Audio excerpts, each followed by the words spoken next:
This is Showcase, Faculty Exhibition 8 at the Jule Museum. Here's Millian Pham talking about the process behind her work. So right now I am doing a lot of experimentation of balancing text with images in my work. The text usually encompasses ideas and issues dealing with systemic issues and systemic barriers that I've experienced, but that I could see applies to a larger social trend, so that, I could make work that speaks to a wider audience, rather than just my issues. So the images I use in my work deal with a lot of Vietnamese kitsch imagery, as well as strange tropical fruits as metaphors for the strange food that I eat, or sometimes the perception that I don't belong in a certain environment. But the work that is in the exhibition is a cyanotype banner sort of installation, which came from notions of divisiveness that I've experienced from my neighbors living in the South and just existing in general.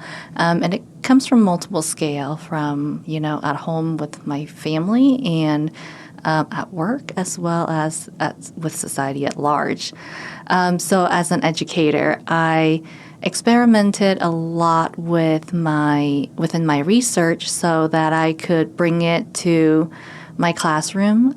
Just yesterday, I told my students that, these processes that I'm taking you all through has been experimented and worked through by me, so that I've done a lot of the guesswork for you. And so when you muck around and find out in your work, you're mucking around and find out the right parts that would be fruitful to your artistic exploration.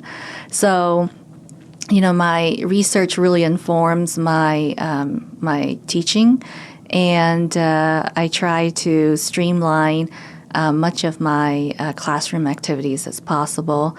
So as an educator, I take my job very seriously in terms of giving students the opportunities to experiment and giving them the opportunities to fail, because I think failure can be a huge privilege for a lot of folks.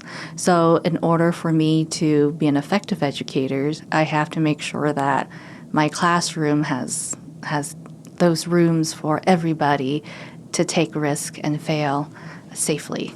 There are two very distinct types of objects in this installation. One is a cyanotype garland. I call them a garland. They're not flags. Very deliberate there. So these garlands are celebratory cyanotypes that are double-sided, and these are on fabric. So I exposed images of fire, burnt twigs, of rocks, of ice, and of clouds. And that is to reference the four elements. But because they are cyanotypes, they end up being read kind of like sky, and that's what I like. I like that blueness of the cyanotype, and I don't like to manipulate cyanotypes too much because I just love that richness of the blue. So I like that idea of like blue of the sky. And then there are these really long, large banners that people can walk and bump into, and these banners have text on there as well. So both the garland and the banners have text. On the cyanotype garland, there are specific text that says, "It's people like you who that." And this is a very divisive phrase that I have had to endure being put in boxes, various types of boxes. Some of it is very appropriate, other times not appropriate. And so I just really dislike this notion that once you're put in this box, it's very hard to get out of it because, most of the times my voice has been taken away.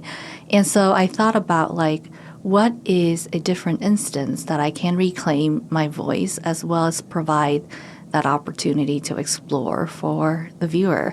So the banner, the long organza banner, is a continuation of that phrase, but instead of being told It's people like you who ruin family values is pivoted as it's people like you who break the cycle. So that is my way of reclaiming my voice and agency in this particular instance. But I like this image of sky and clouds and mist, kind of like with the organza banner and the cyanotype, because I wanted people to be able to move through the space that is calming, that is meditative. So that is my whole drive to create such an installation.